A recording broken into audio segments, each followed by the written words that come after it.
예, 반갑습니다. 오늘은 2월 3일 그리고 4일 또 이틀치 함께 같이 볼 텐데요. 요한복음 1장 35절부터 2장 12절까지 말씀, 부르심과 첫 번째 표적, 부르심과 첫 번째 표적이라는 제목으로 말씀을 나누도록 하겠습니다. 예, 여러분들은 혹시 요한복음을 언제 어떻게 처음 만나보셨나요? 혹시 소설 같은 글들을 여러분들 좋아하시는지 모르겠어요. 우리 진옥 성도님은 보니까 이렇게 그런 글 읽는 거 좋아하시는 것 같은데, 어, 처음 글을 이제 이렇게 뭔가 교과서나 억지로 이렇게 읽어야 되는 상황에 빠져서 읽게 되는 것이 아니라 정말 그 글을 읽고 그 글에 매료돼서 막 그 글이 글밖에 없는데, 그러니까 오히려 아이들한테도 제가 그 얘기를 자주 하거든요. 진짜 재밌는 책은 그림이 없는 책이라고요. 그림이 없는 책이지만 글 속에서 오히려 그 도시가 보이고 그 공기가 느껴지고 그 사람의 마음이 다 전달되어지는 능력을 글은 충분히 사실 담고 있어요. 이건 우리가 굳이 사실 성경을 읽지 않고 잘 쓰여진 소설책만 읽어봐도 사실 알아요. 그래서 어떤 한 사람의 글을 통해서 그런 세상을 만나보면은 그 사람 글을 다 읽어보고 싶어지죠. 그래서 도서관 가서 그 사람 글을 발견하면 막 기쁘고 행복하죠. 여러분들에게 사실 글을 통해서 그런 경험이 있으신지 모르겠어요. 저는 요한복음을 여러분들이 사실 그렇게 읽으시면 좋겠다 하는 생각을 해봅니다. 너무 빨리 읽지도 마시고, 막 공부하려고 듣지도 마시고, 그냥 그 글을 만나는데 그 가운데서 예수님이 보신 도시의 풍경들, 예수님이 그 가운데서 말씀하시는 그 뉘앙스, 그리고 그 가운데서 그 눈빛을 바라보면서 응답하는 수많은 영혼들이 여러분들 느끼셨으면 좋겠습니다. 요한복음 어제 본문 1장에선 이제 앞으로 이런 이야기들이 진행될 거라고 했어요. 이 땅에 참빛이 오셨어요. 그리고 그분은 얼마나 우리를 지독하게 사랑하시는지 사람의 몸으로 육신의 장막을 거하셔서 이제 그 가운데에서 30살, 이제 그 당시의 관점으로 보면 노총각이 되신 예수님이셨어요. 그러니까 당시에 사실 그 결혼하는 연령이 제가 한 12, 13세 된다고 얘기를 드렸었던 것 같아요, 예전에. 그러니까 예수님 나이까지 이렇게 결혼을 안 한 노총각이 사실 흔치가 않아요, 여러분. 근데 이제 그 가운데서 이제 그 예수님이 드디어 30살이 되셔서 사역을 하시는 이야기들을 우리가 이제 점차 바라보게 되는데, 오늘 본문의 이야기들을 통해서 이제 하나하나 그 예수님을 통해서 다양한 것들을 만났으면 좋겠다는 생각을 해봅니다. 다시 한번 정리를 해볼게요. 마태복음은 뭐 예를 들어 설교를 중심으로, 누가복음은 주님께서 연약한 자들을 대하시는 태도를 통해서, 마가는 마치 그 예수님의 이야기를 기자가 기록하듯이 막 기록을 했다면, 요한복음은 보이는 것을 기록하였으되 보이지 않는 것을 보여주려고 기록한 모습이에요. 그래서 앞에 있는 세 개의 공간복음하고는 좀 많이 다르다고 여러 번 말씀을 드렸어요. 그러니까 요한복음은 정말 천천히 읽으셔야 돼요, 사실은. 그러니까 한번 천천히 우리 보도록 합시다. 또 이튿날, 막 이 말만 봐도 재밌어야 돼. 또 이튿날 이것만 봐도 재밌어요, 사실은. 무슨 일이 벌어질까? 요한이 자기 제자 중 두 사람과 함께 섰다가 예수님께서 건의심을 보고, 그러니까 천천히 읽으셔야 돼. 되게 천천히 읽으셔야 돼. 이게 읽으실 때 이게 머릿속에 다 그림으로 바뀔 때까지 기다려 주셔야 돼요. 하나하나. 예. 요한이 자기 제자 중 두 사람이랑 섰다가 예수님께서 저기서 거니시는 것을 보고는 그 가운데서 이런 말을 했다 그래요. 보라, 하나님의 어린 양이로다. 우리 레위기에서 배우셨죠? 사람의 모든 죄를 그 염소 두 마리 중에 한 마리에게 전가시켜서 그 한 마리가 아사셀 염소가 모든 죄를 지고 그 가운데서 광야로 나가서 대신 그 모든 것을 해결한다고요. 어, 우리 주님께서는 이 땅에 오셔서 너무 참 파라독스한 일인데 우리를 사랑하시고 기뻐하셔서 우리의 더럽고 모든 죄를 감당하심으로 말미암아 그 기쁨을 성취하세요. 이 참 특이하죠. 예. 그 제자가 그의 말을 듣고 예수를 따르거늘. 그러니까 참 세례 요한도 특이한 사람이죠. 이거 이렇게 우리가 그냥 글로 있으니까 쉬운 얘기지만 쉬운 얘기가 아니거든요, 여러분. 저보다 훌륭한 목사님들이 얼마나 많겠어요, 그렇죠? 근데 제가 여러분들한테 여러분 그 교회로 옮기세요, 제가 이렇게 못합니다. 여러분 없으면 제가 목회를 어떻게 합니까? 그렇죠? 근데 우리 요한 공동체가 있는데 요한이 이렇게 얘기를 해요. 나 말고 저분을 따라 라는 이야기를 보라. 내가 그동안 설교해왔고 내가 그동안 얘기했던 바로 그 메시아가 저분이셔. 하나님의 어린 양이셔. 라고 얘기를 하자 그 요한의 제자였던 두 사람이 가는 거예요. 그러니까 예수님의 제자 공동체는요, 사실 대부분의 인원이 요한 공동체에서 제자였던 사람들이 많았었어요. 천천히 보겠습니다. 그 두 제자가 그의 말을 듣고 예수를 따르거늘, 그러니까 이 두 사람은 그러니까 어떤 사람이었겠어요? 요한을 따를 만큼 늘 심령이 가난함이 많던 사람이겠죠. 요한을 통해서 오랫동안 말씀을 들어왔고, 요한을 통해서 일어났던 그 영적 대부흥도 지금 경험을 했지만, 요한은 계속 뭐라고 해요? 내가 아니야, 내가 아니야.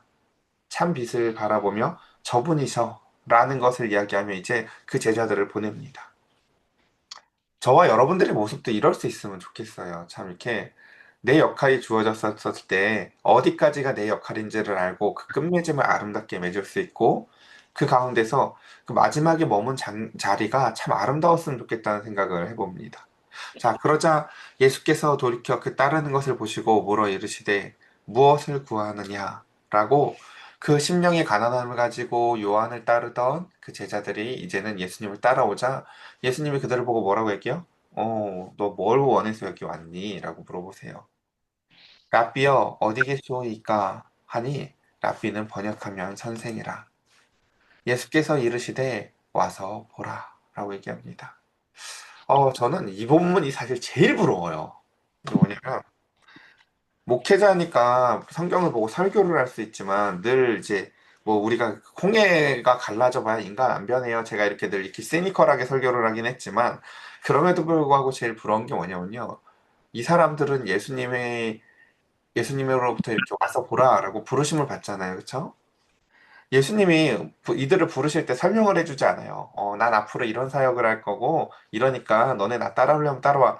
설명을 해주시는 게 아니라 뭐라고요? 그냥 와서 봐라고 말씀하신다고요. 왜 그럴까요?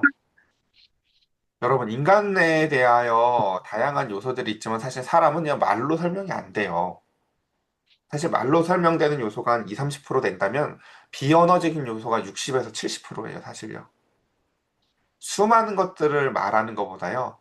어떤 때는 그쵸, 백문이 불여일견이라고 한 번 보는 게 모든 걸 다 이해시켜요. 아, 이래서 저 사람이 저랬구나. 아, 이래서 저렇구나. 예를 들어 우리 필세이사님이나 이렇게 예를 들어 원준이를 보면 있죠. 예를 들어서 이제 늘 고양이 털이 이렇게 조금씩 붙어서 오죠. 막 얘기를 하고 고양이 얘기를 들어도 그냥 키우는 거 나은 거죠. 근데 어때요? 집에 가서 봐야 돼요. 어. 아, 고양이가 이런 동물이구나. 아, 고양이랑 살면 저런 거구나. 야, 이거 고양이 집인데 여기는? 이렇게 봐야지 알아지는 게 비언어적인 요소들이라고요. 그러고 나면 이제 그 뒤로부터는 그림이 그려지죠. 말로만 들었을 때는 그냥 고양이를 키워서 고양이 털이 있나 보지 라고 말로만 알았던 것을 와서 봐요. 그 집에 가서 보면 드디어 아, 저곳에서 저렇게 주무시겠고 아우 저렇게 주무실 때 저 고양이들이 저기에 와서 이러면서 저렇게 했구나 라고 하면서 그 삶이 그려지죠. 예수님이 우리에게 뭐라고 말씀하세요? 와서 봐라고 말씀하신다고요. 우리 이거 못하잖아요, 우리는. 이게 너무 아쉬워요, 그렇죠? 우리도 가서 보면 참 좋을 것 같은데 말씀을 통해서 그 부분이 여러분 잘 그려졌으면 좋겠어요. 그러므로 그들이 가서 계신 데를 보고 그날 함께 거합니다. 이 거한다는 단어가 너무 중요해요. 요한복음에서 키워드 제일 중요한 단어 중에 몇 개 중에 하나가 거하다예요. 나중에 이해하시죠? 나의 안에 거하라. 내가 너의 안에 거하고 내 말이 너희 안에 거하면 그쵸? 그리고 육신의 장막을 치셔서 이 땅에 거하시러 오신 예수님 그쵸? 이 거하다는 단어가 너무너무 중요한 단어예요. 어쨌든 그들이 가서 계신 데를 보고 그쵸? 드디어 봤어요. 그 제자들이. 그리고 그날 함께 예수님과 함께 거해요. 그러고 그때가 10시쯤이야. 이게 지금 여러분 예수님을 이때 만나고 나서 이것을 기록하는 시점은요. 무려 한 60년이 지난 시점이거든요. 이 요한복음 기록할 때가요. 여러분 생각해 보세요. 여러분이 첫사랑이 있다고 쳐보자고요. 첫사랑하고 만남이 너무 강렬해서 나이가 다 들었는데 60 노인이 되었는데도 70 노인이 되었는데도 그 첫사랑 만났던 것을 그날의 풍경, 그날의 공기, 그날의 시간까지 다 기록하면서 기록한다고 생각해 보세요. 타이타닉이라는 영화 보셨나요? 타이타닉이라는 영화의 초반 도입이 이런 거예요.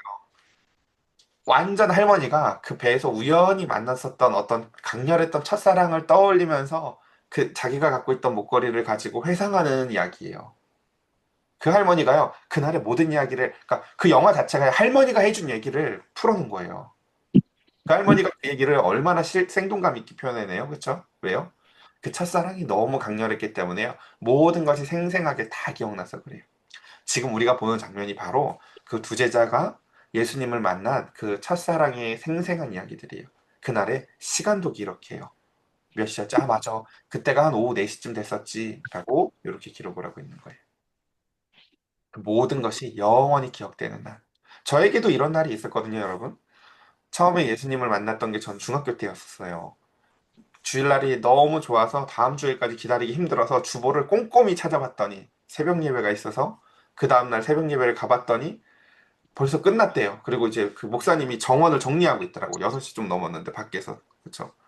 그래서 아니 새벽 예배 있다고 해서 왔더니 뜨고 했더니 끝났대. 속으로 이 미친 사람들이 뭔 소린가. 새벽 예배면 새벽이면 6시 아니야? 그때 5시래. 다음날 딱 가서 드디어 처음으로 갔는데 와, 예수님은 포도나무고 우리는 가지라는데요. 그렇게 행복할 수가 없어요. 예수님은 포도나무고 우린 가지입니다라고 하는데요. 아, 그렇구나. 가돼요. 무슨 설명도 필요 없어요. 예수님은 포도나무고 우린 가지구나. 이걸 뭐라고 설명할까요? 그쵸? 예. 어, 지금 오늘 우리가 보고 있는 부분이 바로 그런 장면이다라는 걸 이해하시면 좋을 것 같아요. 그러자 요한의 말을 듣고 예수를 따르는 두 사람 중 하나는 시몬 베드레의 형제 안드레라. 그가 먼저 자기의 형제 시몬을 찾아 말하되 우리가 메시아를 만났다 하고 메시아는 번역하면 그리스도라. 데리고 예수께로 오니 예수께서 보시고 이르시되 내가 요한의 아들 시몬이니 장차 게바라 하리라 하니 하시니라. 게바는 번역하면 베드로라 라고 얘기합니다. 자, 그래서 이제 저 아람어식 표현이 이제 게바고요. 이제 베드로는 이제 그리스 표현입니다. 자, 좀 더 뭐 이제 이거 중요하지 않은 건 설명 안 할래요. 넘어가 볼게요. 자, 이튿날 예수께서 갈릴리로 나가시려고 하시다가 빌립을 만나 이르되 여러분, 그 요한복음에서는요, 빌립을 되게 중요한 인물로 등장시켜요. 이제 마테, 마가, 누가에서는 빌립은 그렇게 중요한 사람이 아닌데 요한 공동체에서는요, 빌립이 중요한 사람이에요. 그래서 이 빌립을 만나서 이러시는데 나를 따르라 하십니다. 그러니까 우리 처음에 그래서 복음서 처음 보면 이런 게 이상할 거예요, 아마. 예수님이 따르라니까 막 사람들이 따르잖아요. 근데 이 얘기 여러 번 했어요. 주님이 따르란다고 막 따르는 게 아니에요, 여러분. 주님을 찾아서 나섰다가도 예수님 말씀 듣고 돌아서는 사람이 사실 더 많아요. 뒤에 보면 나중에. 그쵸? 부자 청년 막 영생 못 따라와요. 이 사람들 어떻게 말만 하면 따라올까요? 그쵸? 늘 전에 말씀드렸지만 사실은 심령의 가난함과 의의 굶주림이 잘 준비되어졌던 사람들이에요. 그리고 그들을 이제 때가 되어서 부르시는 거예요. 근데 그래서 빌립은 안드레와 베드로와 한 동네 베세다 사람이라 말씀하십니다. 이 베세다는요 갈릴리 호수가 이렇게 동그랗게 있으면 북동쪽에 있는 마을이에요. 어부들의 마을이고요. 이 땅 베세다가 성경에서 굉장히 자주 등장을 해요. 베세다에서 주님께서는 그 병자 그 맹인을 고치시고 진흙으로 이렇게 침을 이겨서 눈을 이렇게 해서 그 맹인을 고치시기도 하고 오병이어의 기적을 일으키시는 땅이기도 하고 동시에 고라사나 벳세다야 너희가 얼마나 하면서 그 불신앙을 꾸짖는 도시이기도 합니다. 어쨌든 이 벳세다는 굉장히 자주 등장하는 중요한 도시인데요. 그러니까 이 도시는 어떤 도시냐면요.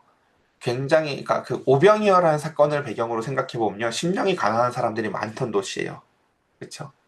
그러니까 우리나라 6, 70년대처럼 개척해 놓으면 몰려올 사람들 많은 도시이기도 하면서도 동시에 그 가운데서 또 완악한 심령이 많은 도시이기도 해요.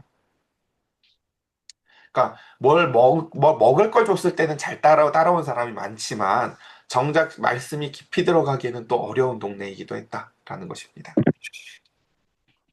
자, 빨리 그 이제 아까 제가 얘기했죠. 이거 천천히 해야 된다고. 빨리 벳세다를 또 그려요. 그 갈릴리 호수 북동쪽에 있는 어부들이 가득하고 그 냄새 나는 물고기 냄새, 생선 냄새, 그 가운데서 가난한 심령을 가지고 늘 먹을 것이 없어서 툴툴거리고 그 가운데에서 어부들이 얼마나 그쵸? 험상궂기도 하고 그 완악한 삶을 살아갑니다. 그러니까 사실은 그쵸? 그런 가운데에서 이제 그 동네를 한번 그려보시면 좋을 것 같아요. 빌립은 안드레와 베드로와 한 동네 베세다 사람이다. 라는 거, 그쵸? 자, 빌립과 안드레와 베드로가 다 베세다 사람이구나. 기억하셨죠? 그 다음에 빌립이 이제 나다나엘을 찾아 이르되, 빌립이 아까 예수님을 만났잖아요. 예수님이 와서 봐. 할 때 가서 보잖아요. 그리고 그 진실한 만남을 통해 안다고요. 그러니까 빌립이랑 우리의 차이는 이런 거예요. 우린 예수님 입냄새를 맡아볼 수가 없어요. 예를 들면요. 예수님의 식습관을 몰라요. 예수님의 이게 어떤 그 비언어적인 요소들 있잖아요. 그렇죠?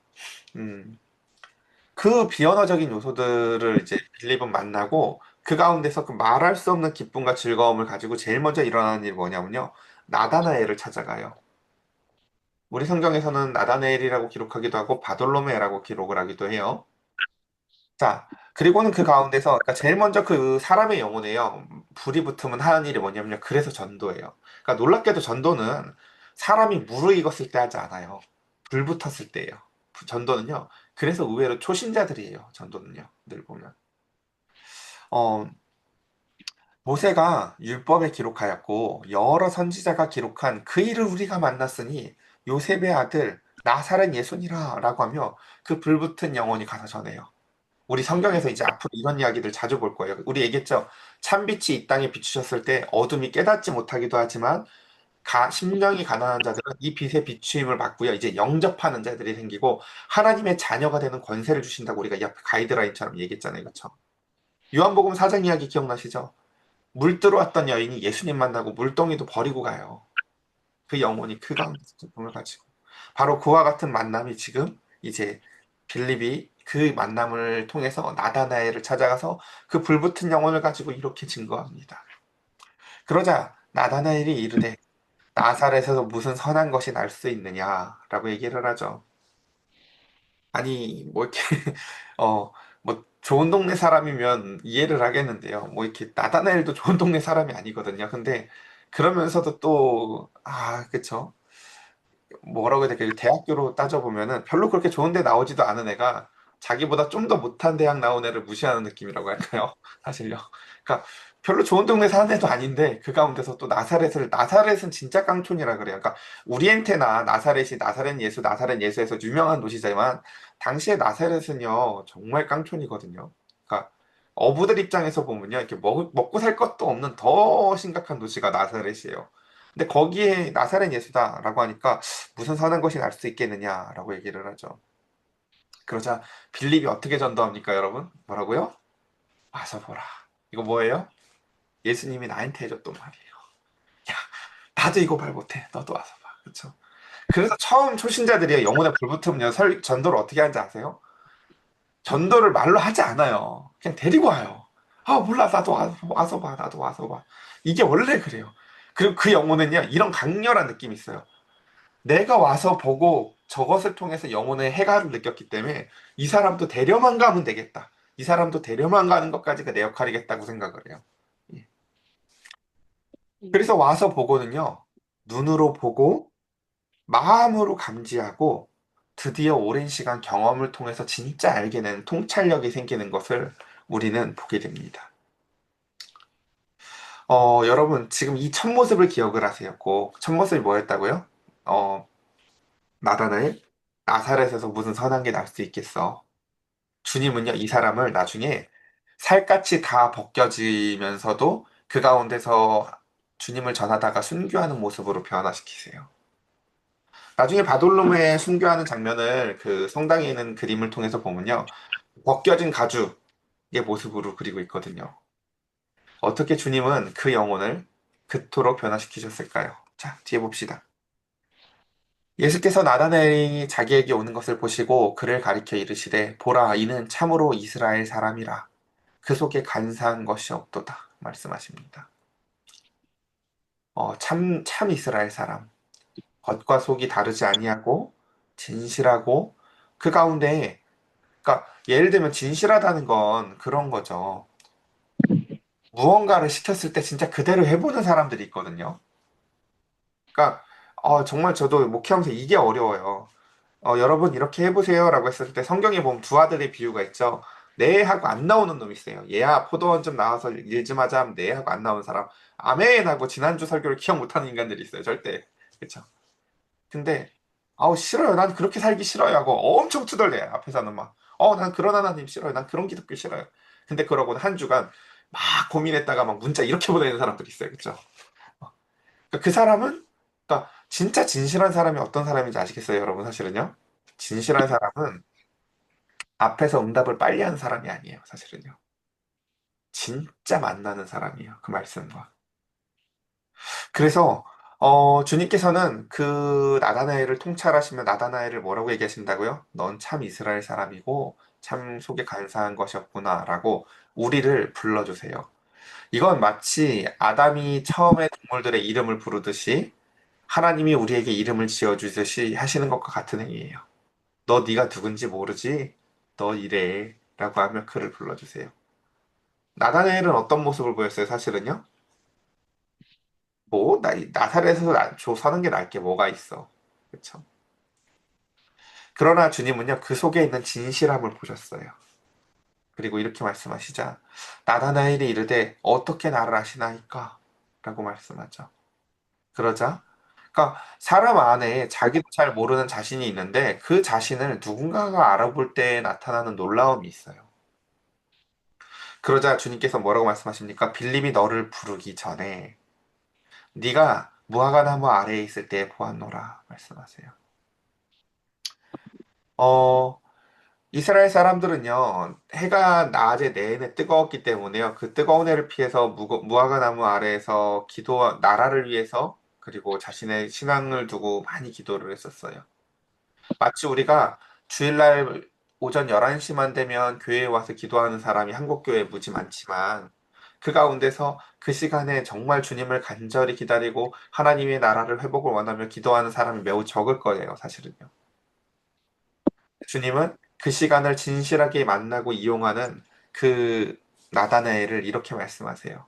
네가 그때 그곳에서 진실하게 기도하던 너를 나는 안다라고 말씀하세요. 어떤 사람에게는 그저 다가오는 주일날 11시지만 너는 주일 11시가 그렇지 않다는 걸 내가 알아. 너 주일날 11시에 거기 있던 걸 내가 널 봤어. 이게 이런 이야기예요. 우리가 성경 본문에 나타나는 내러티브는 이랬잖아요. 나다나엘이 예수님을 찾아간 거잖아요. 그쵸? 근데 주님은 뭐라고 얘기하세요? 아니야. 너 사실 네가 날 찾아온 것 같지? 빌림 얘기 듣고 아니, 내가 너 거기서 기도할 때부터 난 너를 다 보고 있었단다. 내가 너를 찾아온 거란다. 라고 얘기를 해요. 여러분 혹시 사랑해 보시면서 이런 경험해 보신 적 있는지 모르겠어요. 어, 저희 아이들이 옛날에 이런 질문 잘했거든요. 엄마 아빠 중에선 누가 먼저 누구를 좋아했니요? 이거 사실 알기 쉽지 않아요, 여러분. 그러면 먼저 얘기하죠. 아빠가 이때 엄마가 이뻐가지고 꼬셨지? 이렇게 얘기를 해보면 엄마는 또 이런 얘기를 하죠. 사실 그때 엄마는 아빠가 보고 있는 줄 알고 미리 엄마가 꼬신 거지. 내가 속았군. 뭐 이런 거요. 그쵸? 그러니까 누가 누구를 불렀는지, 누가 누구를 꼬셨는지도 사실 명확하지 않은데 지금 그 얘기를 하는 거예요. 나다나엘은요, 자신이 예수님을 찾아온 줄 알지만요, 예수님 얘기하는 거 아니야. 사실 내가 먼저 너를 꼬셨단다. 내가 먼저 너를 찾아갔단다. 말씀하세요. 그러며 나다나엘이 대답하되 라피여 당신은 하나님의 아들이시오 당신은 이스라엘의 임금이로소이다. 예수께서 대답하여 이르시되 내가 너를 무화과 아래에서 보았다 함으로 믿느냐 이보다 더 큰 일을 볼 거야 라고 말씀하세요. 그러며 또 이르시되 진실로 너희에게 이르노니 하늘이 열리고 하나님의 사자들이 인자 위에 오르락 내리락 하는 것을 볼 거야. 이 장면 창세기에서 기억나시죠? 야곱이 잠들었다가 그 가운데서 하늘과 땅을 잇는 사다리를 보죠. 그리고 천사가 오르락내리락 하는 걸 보죠. 주님은 그 말씀을 인용하면서 이렇게 얘기하세요. 너 지금 뭐 내가 너를 아는 거? 이거 별거 아니야. 그보다 더 큰 것을 볼 텐데 나는 하늘과 땅을 잇는 사다리와 같은 존재란다. 그곳을 통해서 하나님의 사자들이 오르락 내리락 하는 것을 보게 될 거야. 라고 하며 주님의 그 사명이 어떠한 것인지를 이렇게 말씀해 주십니다. 자, 오늘 시간이 이 본문 하다 말겠 할 수 있나? 가나노니까 이거 해야 돼요. 그래도 합시다. 자, 짧게 할게요. 그리고 드디어 사흘째 되던 날, 이 본문 이 사흘째 되던 날 여러분 막 설레야 돼요. 그러니까 무대에 막이 열리는 거라고요. 지금요. 너 다음 날 이야기 들어볼래? 해줘. 듣고 싶어야 돼요, 여러분. 요한복음 안 열어주고. 드디어 그 다음날 가나안에서 혼례 잔치가 있었어요. 아마 사촌이나 뭐 그랬을 것 같아요. 그 마리아의. 어머니도 거기 계셨고 예수와 그 제자들도 혼례 청함을 받았더니 근데 포도주가 떨어진지라 라고 하는 이제 사건이 일어나죠. 이건 매우 무례한 일이기도 하고 뭐 망한 거예요. 망한 이 정도면요. 결혼잔치 결혼식이. 근데 그때 그 사건의 주인공은요. 신랑도 아니고 신부도 아니에요. 한번 봅시다. 그 포도주가 떨어진 그 혼례 잔치에 예수의 어머니가 예수에게 이르되 저들에게 포도주가 없다 하니 예수께서 이르시되 여자여 나와 무슨 상관이 있나이까 내 때가 아직 이르지 아니하였나이다. 서로 보고 있는 데가 완전 달라요. 이게 무슨 얘기냐면요. 요한복음은 어제 얘기했죠. 예수님이 하나님 전하는 곳이 아니라 내가 누군지를 알리는 성경이라고요. 근데 예수님은 자신이 누군지를 어떻게 알리냐면요. 7번의 표적을 통해서 알리세요. 표적은 기적이랑은 달라요. 모습은 기적의 모습을 띠고 있지만 표적은요. 표지판 같은 거예요. 그 기적을 통해서 정확하게 어디로 가세요. 내가 누군지를 알리는 거예요. 예수님의 7가지 표적 중에 첫 번째 표적이 바로 오늘 가나안에서 일어나는 이 혼례 잔치예요. 그러니까 이 표적이 가리키는 게 무엇인가 이런 거죠. 우리가 지금 일상생활에서 자 결혼식장을 갔어요. 그럼 결혼식장 가면 어때요? 여러 가지 감정이 떠오르죠. 나 결혼했을 때가 생각이 나요. 일단요. 결혼하신 분들은요. 안 한 사람들은 나는 나중에 나도 저 드레스 입어야지. 내 결혼식을 상상해요. 사람들이요 다. 가나 혼인잔치에 갔는데요. 예수님도요. 예수님의 결혼을 생각해 봐요. 예수님이 지금 완전 노총각이라고 말씀을 드렸죠. 근데 예수님의 결혼식은 뭘까요? 바로요. 심령이 가난한 자들을 불러서 그 가운데서 그들의 영혼을 품으시고 그들의 죄악을 십자가에서 해결하신 이후에 그들과 진정으로 함께 되어지는 그게 예수님의 혼인잔치예요. 그 예수님의 혼인잔치 안에는 그래서 중간에 뭐가 있어요? 반드시 십자가라는 과정이 있어요. 그리고 그 십자가를 예수님은 요한복음에서 내내 뭐라고 하냐면 내 때라는 단어로 써요. 예수님한테 결혼은 이런 거예요. 너희들의 죄를 내가 해결하고 진정으로 너희와 내 마음이 만나는 것을 결혼이라고 얘기해요. 그러니까 가나안 혼인잔치가 예수님에게만 어떤 다른 의미를 가질지 아시겠어요, 여러분? 그렇죠? 그러니까 우리 아까 얘기했잖아요. 그러니까 결혼식이 다 각자의 이미지가 생기는데 예수님에는 결혼식을 보면서 자신이 하실 결혼을 생각하신다고요. 그래서 지금 이런 이상한 단어가 등장을 하는 거예요. 엄마가 야 여기 포도주 떨어졌어 하는데 갑자기 예수님은 엄마가 엄마로 보이는 게 아니라 누구로 보이는 거예요? 장차 그 혼인잔치를 함께할 여자로 보이는 거예요. 여자요. 그게 나와 무슨 상관이 있나니까. 예수님은요 지금 이 결혼식에 마음이 없어요. 어떻게 빨리 해결해줘야지. 예수님 이거 아니에요. 예수님이 장차 이들과 함께할 혼인잔치를 바라보시며 내 때가 아니야 라는 말씀을 그래서 하시는 거예요. 그러면서 그 가운데서 그의 어머니와 하인들에게 이르시되 너희가 무슨 말을 하든지 무슨 말씀을 하든지 그대로 하라. 거기에는 정결 예식을 따라 두세 통 드는 도랑아리가 여섯이 놓여 있었고 예수께서는 그들에게 이르시되 항아리에 물을 채우라 하시며 그 가운데서 드디어 이제는 떠서 연회장에 갖다 주라 하시며 갖다 주었더니 연회장은 물로 된 포도주를 맛보고 어디서 났는지 알지 못하되 물떠온 하인들은 알더라. 그렇죠? 그러니까 여기서 핵심은요. 물이 포도주로 변한 게 아니에요. 예수님을 알게 되는 사람들이 생기는 거예요.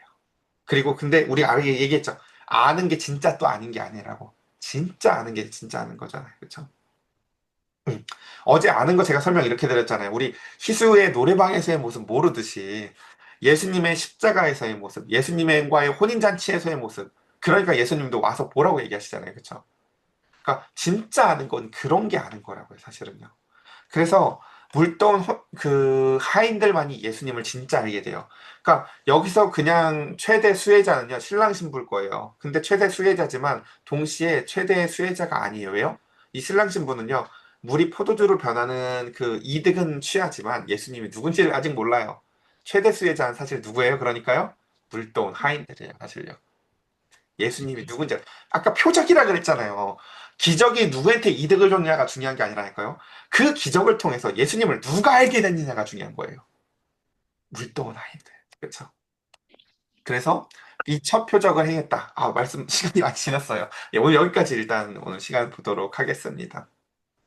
오늘 이제 그래서 여러분 앞으로 요한복음의 말씀들을요. 저하고 읽기 이전에 먼저 꼭 천천히 아주 느리게 그림도 그려보시면서 이렇게 읽어보시면 좋을 것 같아요. 우리 필세이스라님이 이렇게 색연필로 그림 잘 그리시거든요. 항구도 그려보시고 예수님하고의 만남도 한번 성경책 이야기를 그려보시면서 여러분들 천천히 천천히 요한복음을 통해서 맞다, 30년 신앙생활했어도 나 예수님 요한복음 통해서 처음 만난 것 같아 라는 설렘을 이번 요한복음 강해를 통해서 여러분들의 마음 가운데서 깊은 주님과의 만남이 이루어지기를 간절히 소망합니다. 우리 이 시간 함께 같이 기도할까요?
제가 기도드리겠습니다.